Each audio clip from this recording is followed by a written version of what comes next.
جب ایک بے دین عورت کو دفن کیا جاتا ہے تو ملائک ہنستے ہیں، قہقہے لگاتے ہیں. تو یہ پوچھے گی مرنے والی کہ فرشتوں ہنس کیوں رہے ہو؟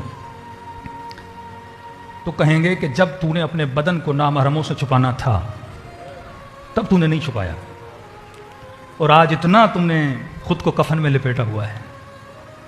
جب یہ بدن لوگوں کے کام کا تھا اور تب تم نے ان سے اس کو دور رکھنا تھا. جب اس میں ہوس تھی، جب اس کے خریدار تھے، تب تم نے اس نے بیچنا شروع کر دیا. لیکن اب مرنے کے بعد جب تمہارا بدن کسی کام کا نہیں ہے، یہ بدبو کا ڈھیر بن جائے گا، اب تم نے اسے لوگوں سے کیا کیا ہوا ہے؟ چھپایا ہوا ہے. اور فرماتے جب قبر میں ڈال کے اس کے اوپر مٹی ڈالی جائے گی پھر ملائک ہنسیں گے. پھر یہ کہے گی کہ اب کیوں ہنس رہے ہو؟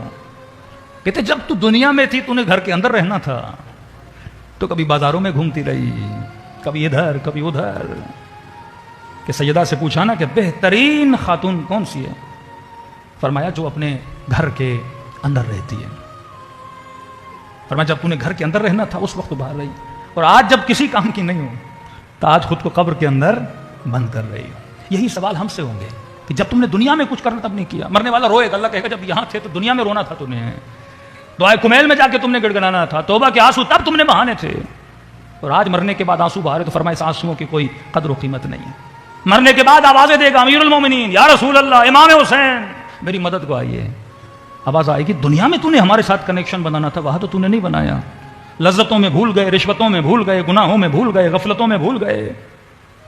اللہ کہتا ہے نا جب نعمتیں دیتا ہوں تو بھول جاتے ہیں، مصیبتیں آتی ہیں تو یا اللہ پکارنا شروع کر دیتا ہے کہ عجیب بندہ ہے. پھر شفا دیتا ہوں پھر بھول جاتا ہے. تو مرنے کے بعد تو مصیبت میں ہر بندہ یاد کرتا ہے. مزہ تب ہے جب بندہ نعمتوں میں خدا کو یاد کرے.